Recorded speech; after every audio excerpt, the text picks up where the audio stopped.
Assalamualaikum anak-anak. Pagi ini kita akan membahas soal latihan yang anak-anak kerjakan kemarin. Tapi kali ini Bu Guru hanya akan membahas soal yang ada pada halaman 18.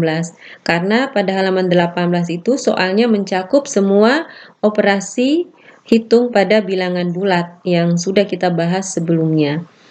Langsung saja untuk nomor 1 soalnya. 18 dibagi negatif 2 dikurang 5. Sebelum kita menyelesaikannya, kita ingatkan kembali tentang aturan pengerjaan hitung campuran, yaitu jika ada tanda kurung, ada kali bagi, dan ada tambah kurang, maka yang didahulukan urutannya adalah kurung dulu. Yang ada di dalam kurung harus kita selesaikan dulu. Baru setelah itu kali atau bagi. Nah, kali atau bagi, mana yang didahulukan? Jika kedua-duanya ada, maka yang didahulukan adalah yang di depan.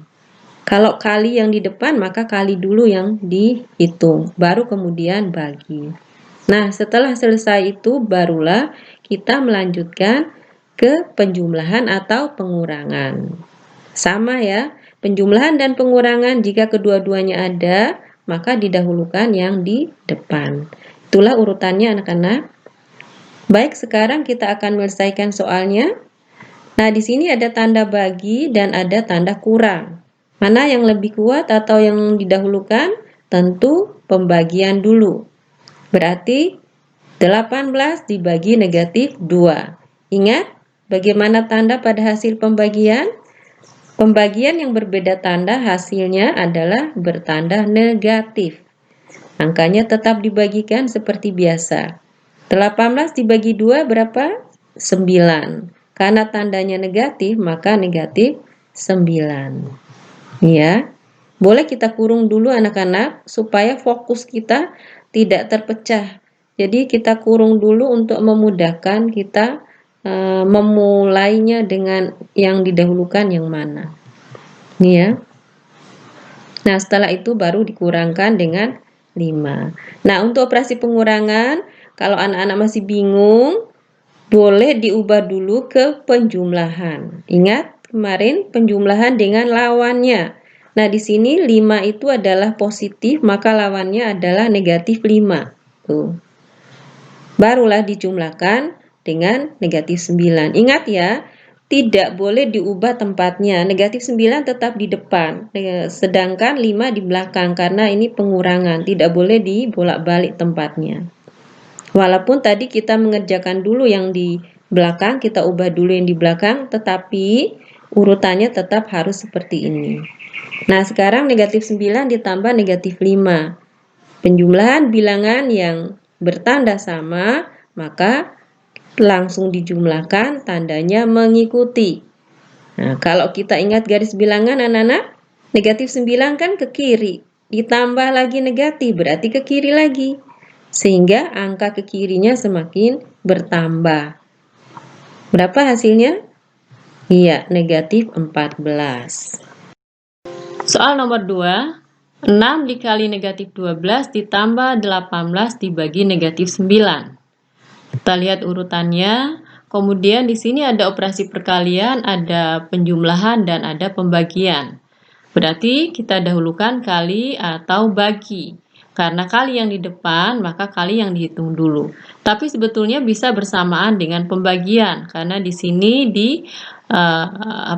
diselani atau dibatasi oleh penjumlahan. Berarti kita beri tanda dulu kurungnya.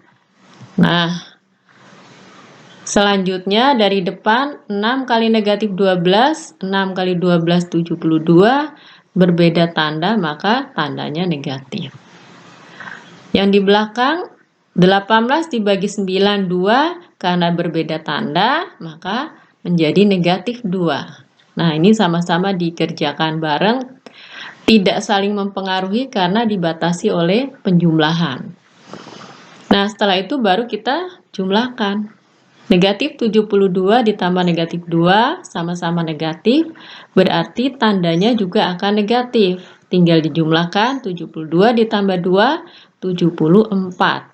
Sehingga hasil akhirnya adalah negatif 74. Soal nomor 3, kita perhatikan dulu. Operasi hitungnya ada penjumlahan, ada pembagian, ada penjumlahan. Mari kita lihat dulu urutannya. Nah, di sini karena ada pembagian berarti kita harus mendahulukan untuk menghitung operasi pembagiannya. Kita beri tanda kurung dulu.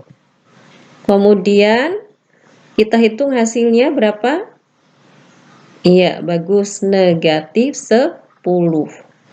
Yang lainnya kita turunkan saja. Lihat, tidak berubah posisinya. Nah, setelah itu, ini sama-sama penjumlahan. Kita mulai aja dari depan. Negatif 30 ditambah negatif 10, sama-sama negatif, berarti negatif 40. Ditambah 25, ingat, tanda yang berbeda, kita cari selisihnya. 40 dikurang 25 berapa? 15. Tandanya mengikuti angka yang terbesar. 40 dengan 25 berarti tandanya negatif yang terbesar, 40.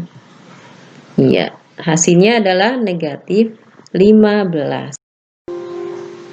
Kita lanjutkan anak-anak, soal nomor 4.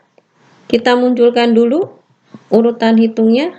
Nah, sekarang ada operasi pembagian, ada perkalian, ada pengurangan. Kita baca dulu soalnya. 144 dibagi negatif 12 dikali 4 dikurang negatif 120. Nah, ini ada pembagian, perkalian, dan pengurangan. Kita dahulukan yang mana ini? Kali dan bagi sama kuatnya. Yang dikerjakan dahulu adalah yang di depan. Berarti pembagian dulu. Nah, kita kurung dulu. Pembagian 144 dibagi 12 sama dengan 12. Tandanya negatif, maka negatif 12. Yang lainnya bagaimana? Kita tulis ulang aja dulu. Nah, sekarang bentuknya menjadi seperti ini. Negatif 12 dikali 4 dikurang negatif 120. Ada tanda kali, ada tanda kurang. Kita beri kurung dulu. Nah, berarti perkalian negatif 12 dikali 4 berapa? 48 hasil perkaliannya, tandanya negatif. Nah, baru dikurangkan dengan negatif 120. Masih ingat tentang pengurangan? Nah, selalu Bu Guru berikan contoh langkahnya supaya kamu ingat. Tetapi kalau anak-anak sudah mengerti, tidak usah ditulis perubahannya. Langsung saja tulis hasilnya, tidak apa-apa. Kenapa Bu Guru tuliskan secara detail seperti ini? Biar anak-anak tuh lebih mudah memahami. Kalau anak-anak sudah paham, langkahnya tidak harus panjang ini ya, sebanyak ini. Cukup 1-2 langkah anak-anak tuliskan pada pengerjaan soalnya. Tidak apa-apa, yang penting anak-anak mengerti langkahnya. Nah, sekarang Bu Guru uraikan benar-benar rinci ya. Nah, kita lanjutkan. Tanda kurang kita ubah menjadi tanda penjumlahan. Nah, kemudian dijumlahkan dengan lawan dari negatif 120, yaitu 120 positif. Barulah kita jumlahkan dari depan. Negatif 48 ditambah 120. Tanda yang berbeda dijumlahkan. Ya, kita harus mencari selisihnya. 120 dikurang 48 berapa? 72. Kenapa positif? Karena angka yang paling besar di sini 120, tandanya positif. Soal nomor 5. 120 dibagi buka kurung, 15 dibagi negatif 5 ditambah negatif 7 tutup kurung. Nah, kita lihat lagi urutannya. Anak-anak, yang dikurung berarti dikerjakan dulu ya, sesuai dengan urutannya. Tetapi di dalam kurung ini ada 2 operasi hitung. Ada bagi dan ada penjumlahan. Ya, tentu yang didahulukan adalah pembagian. Kita kurung dulu. Nah, sekarang 15 dibagi negatif 5. Hasilnya berapa anak-anak? Iya, 15 bagi 5 adalah 3, tandanya menjadi negatif. Nah, yang lain-lainnya dihitungnya setelah ini. Kita turunkan dulu supaya tidak bingung. Nah, di sini kurungnya tetap ngikutin ya. Ini kurungnya di sini letaknya. Sehingga nanti menghitungnya bukan dari depan. Ya, ingat yang didahulukan adalah yang ada di dalam tanda kurung. Ini ya, dari atas kita hanya menurunkan saja. Kemudian negatif 3 ditambah negatif 7, tanda sama-sama negatif, tinggal dijumlahkan menjadi negatif 10. Nah, barulah kita turunkan yang di depannya. Sehingga bentuknya menjadi 120 dibagi negatif 10, pembagian tinggal dibagi saja angkanya. 120 dibagi 10 adalah 12. Tandanya negatif karena pembagian berbeda tanda. Nah, inilah anak-anak pembahasan soal dari nomor 1 sampai nomor 5. Silakan dicermati baik-baik, ditonton berkali-kali kalau masih bingung, sehingga anak-anak benar-benar paham operasi hitung pada bilangan bulat. Tidak harus menulis sepanjang ini, asal anak-anak sudah paham, boleh lebih singkat lagi. Oke, selamat berlatih, nanti akan Bu Guru susulkan dengan soal latihan. Assalamualaikum warahmatullahi wabarakatuh.